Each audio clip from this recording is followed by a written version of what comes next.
मित्रों, आज हम अलादीन की जादुई चिराग के बारे में आपको बताने का प्रयास करेंगे।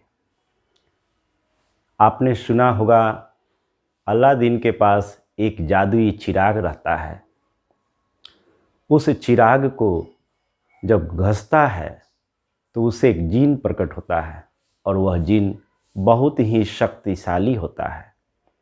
वह जिन प्रकट होने के बाद पूछता है कि हुक्म मेरे आका, और अलादीन उसको हुक्म देता है और वो जो हुक्म देता है वो वही करता है।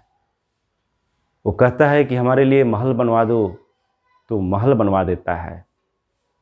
वो कहता है कि अमुक राजकुमारी से मेरा विवाह करवा दो, तो विवाह करवा देता है। अब इस कहानी को समझने की ज़रूरत है। क्या वास्तव में वह चिराग अलादीन के पास ही था? मित्रों, मैं अपने जीवन की घटनाओं से आप सबों को परिचित कराना चाहता हूँ, क्योंकि वह चिराग जो अलादीन के पास था वो मुझे भी मिल चुका है। और वो चिराग मुझे ही नहीं बल्कि आपके पास भी है। लेकिन अंतर इतना है कि उस चिराग का उपयोग कैसा किया जाए और वास्तव में वो चिराग है या नहीं, इसकी जानकारी आपको नहीं है।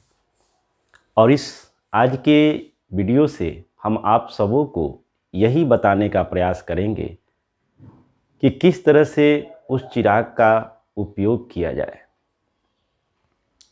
मैं अपने जीवन की कुछ घटनाओं से आपको उस पर प्रकाश डालने का प्रयास करेंगे। जब मैं अंकलेश्वर में नौकरी कर रहा था, 2003 की बात है, मेरे मन में एक भाव जागा कि 2005 के नवंबर महीने में मुझे एक यज्ञ करना है। मुझे भागवत के ऊपर प्रवचन करना है और जैसे कोई संत प्रवचन करता है और हजारों दर्शक देखते और सुनते हैं, मैं भी ऐसा ही करूँगा। लेकिन मन में संदेह उत्पन्न होता था कि क्या ऐसा हो सकता है, और वह भी गांव में, और मुझे तो कुछ ज्ञान भी ज़्यादा नहीं है। मात्र एक बार हम भागवत की कथा मुरारी बापू के माध्यम से सुने, टीवी के माध्यम से, और मुझे भी प्रवचन करने की भावना जागृत हो गई। 2005 में अक्टूबर महीना में हम गांव चले गए और मैं इस बात को अपनी माँ को बताया कि मैं यहाँ भागवत का प्रवचन करूँगा। मेरी माँ बोली कि ये कैसा होता है और कौन सुनेगा तुम्हारी बातों को। हम बोले कि लोग सुनेंगे, और मैंने अपने घर पर ही भागवत प्रवचन का शुरुआत कर दिया। प्रथम दिन 7-8 आदमी एकत्र हुए, दूसरे दिन 12-14 लोग एकत्र हुए, और इस तरह से 9 दिन का वो प्रवचन चला। और 9 दिन में संख्या इतनी बढ़ गई कि लोगों को बैठने की जगह हमारे घर पर नहीं था। प्रवचन खत्म हुआ। गांव के एक व्यक्ति आकर हमको बोले कि संत जी, गांव का मंदिर टूटा हुआ है और मेरा ऐसा विश्वास है कि आप मंदिर पर भागवत प्रवचन करने का शुरुआत करें तो यह टूटा हुआ मंदिर बन सकता है। हमने कहा कि मंदिर बनाना आसान तो नहीं है और सारे लोग हमारी बातों को स्वीकार करेंगे ऐसा लगता नहीं है।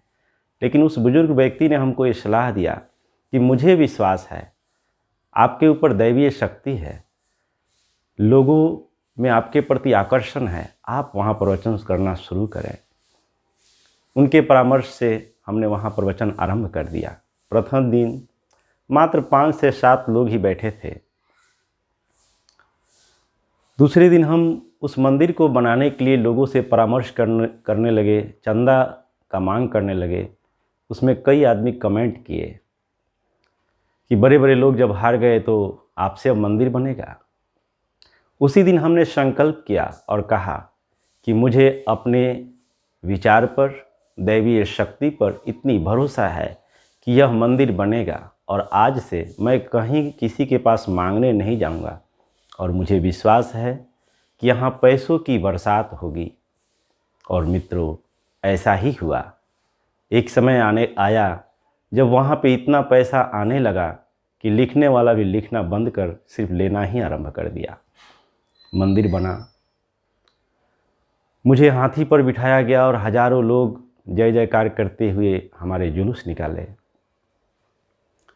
गांव का एक बहुत बुजुर्ग व्यक्ति हमारे पिताजी को कहे कि सेठ जी, आपका बेटा आज संत हो गया, आपने अच्छे कार्य किए, उसी के परिणाम स्वरूप हम लोग इतने विद्वान और बुजुर्ग आदमी होते हुए भी जो हमें सम्मान नहीं मिला, आपके बेटे को मिला। तो 2006 में मंदिर पूरा हुआ। हमारे अंदर तपस्या करने की बड़ी गहरी इच्छा थी। 12 वर्ष के उम्र से ही हमें तपस्या करने की इच्छा थी, लेकिन संजोग नहीं बना। 2006 में मुनि समाज के द्वारा योग साधन का हमने दीक्षा ली और 2006 के लास्ट में हमारे मन में एक विचार था धर्मशाला बनाने की, अपने घर के ऊपर एक धर्मशाला बनाना। हमने उस काम को शुरुआत कर दी।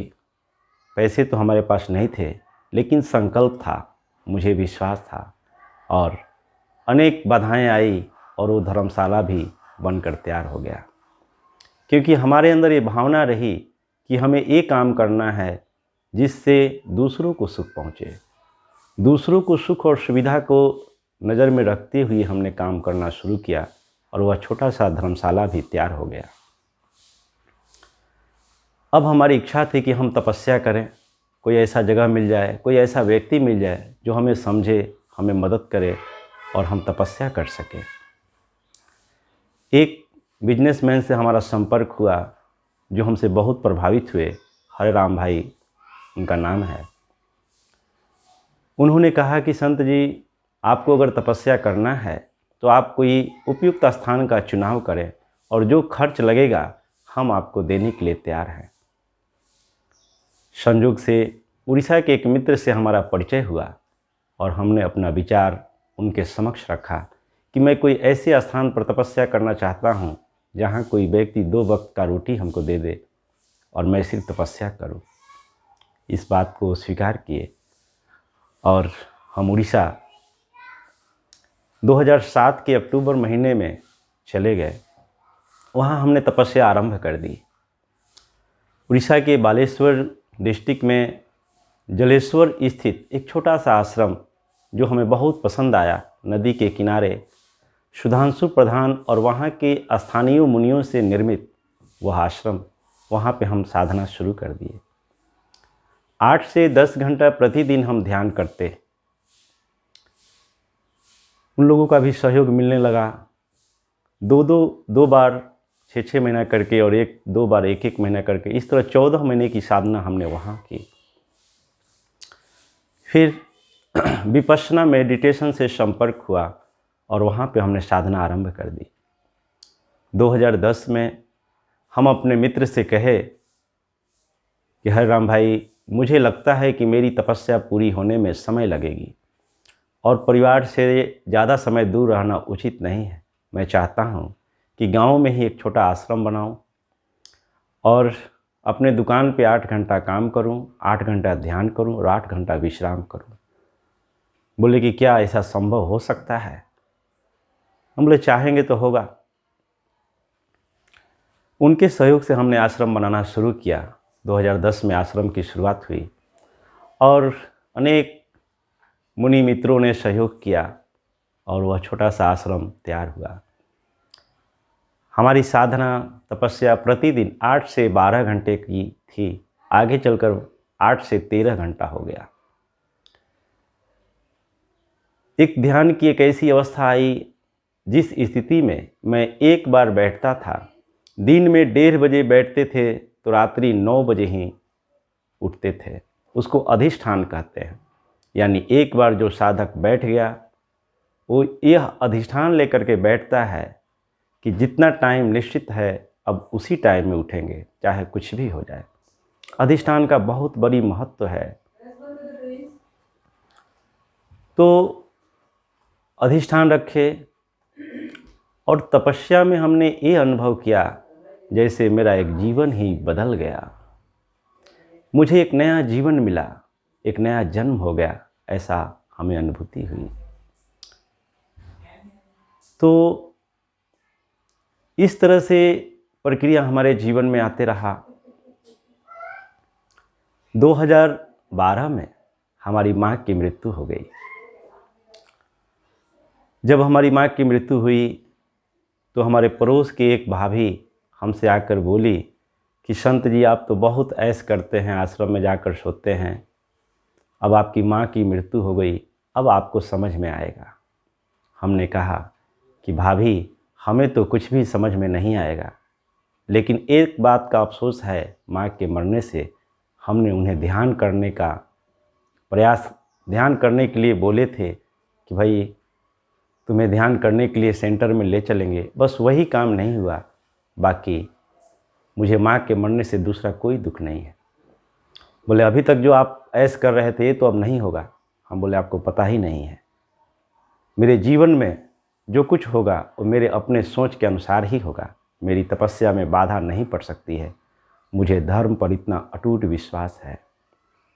उड़ीसा में रहते हुए एक आदिवासी लड़की, सीता जिसका नाम, उससे हमारा संपर्क हुआ था और वो हमको कहती थी कि प्रियदर्शी जी, जब आप आश्रम बनाएंगे तो मैं उस आश्रम में चलूँगी, वहाँ सेवा करूँगी और साधना करूँगी।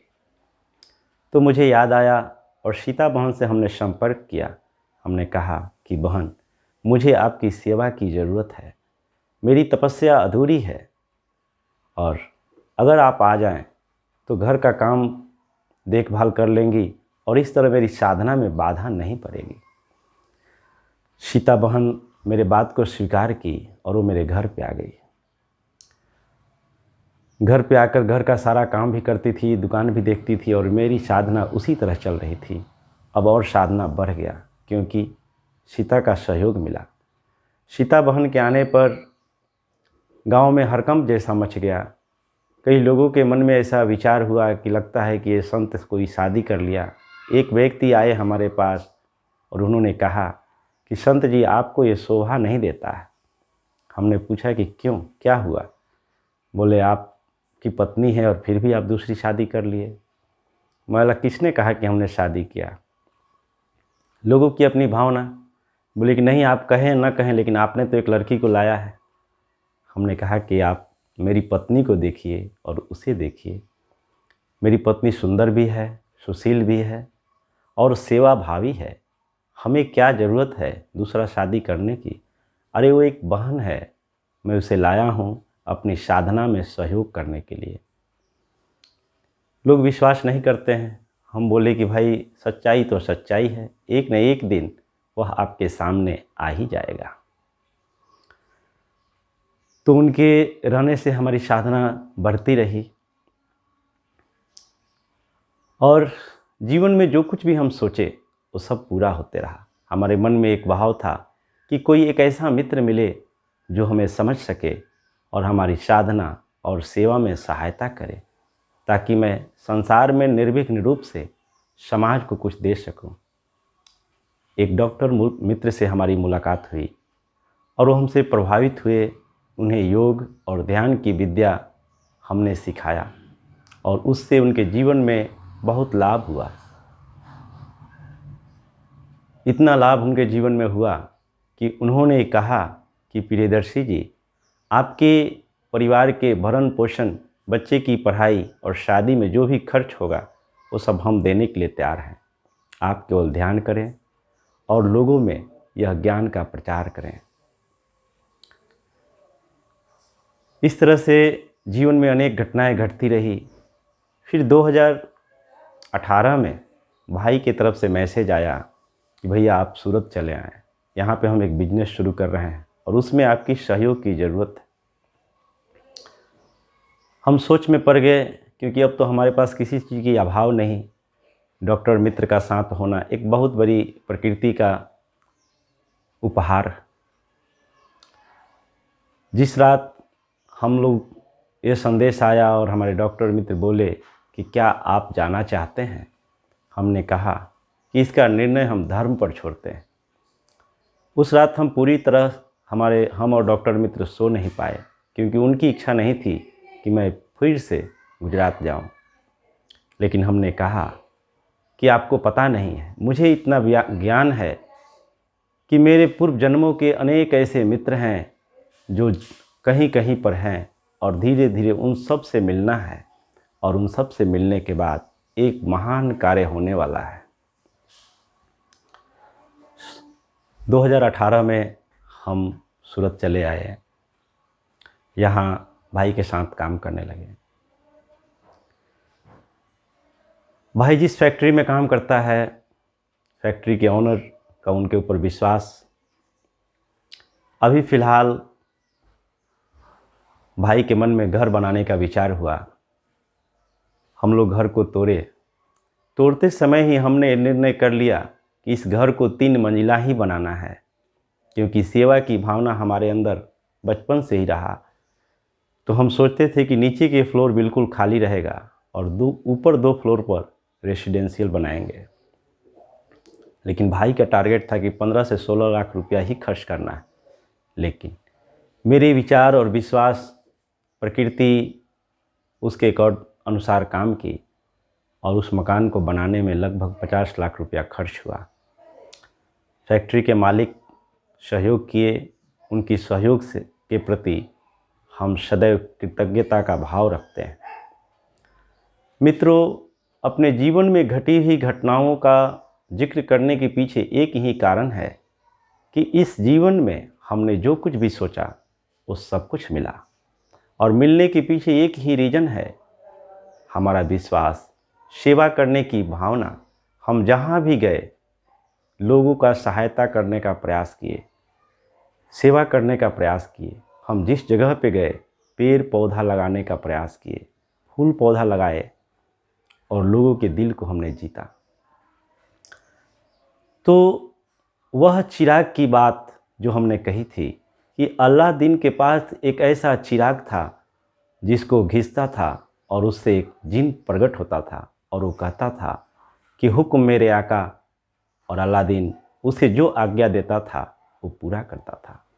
मित्रों, वास्तव में हर व्यक्ति के भीतर वह चिराग है, और उस चिराग के भीतर वह अनंत शक्तिशाली जिन भी बैठा हुआ है, लेकिन वो सोया हुआ है। आवश्यक है उसे जगाने की। जिस दिन वो जिन जग जाए तो दुनिया में मनुष्य के लिए इस संसार में कुछ भी दुर्लभ नहीं होता, क्योंकि वह जिन आपका गुलाम है। आप जो हुक्म देंगे वो वही करेगा। अभी हमने एक संकल्प किया है, 2026 में एक ऐसा काम करना है जिसमें करोड़ों रुपया खर्च होंगे, लेकिन मुझे अपने संकल्प पर इतनी भरोसा है कि वह पूरा होगा। मैं उस अल्लादीन के चिराग को घिसने का प्रयास कर रहा हूँ, उस जिन को जगाने का प्रयास कर रहा हूँ। जिन जिस दिन जग जाए और वो हमारी बातों को स्वीकार कर ले, तो उसके लिए इस संसार में कुछ भी दुर्लभ नहीं है। मित्रों, आप भी अपने भीतर के छुपे हुए शक्ति को पहचानने का प्रयास करें, और आप जो चाहें वो प्राप्त कर सकते हैं। इन्हीं शब्दों के साथ आज की वाणी को विराम देंगे। आप सबका मंगल हो, सबका कल्याण हो, सबका भला हो।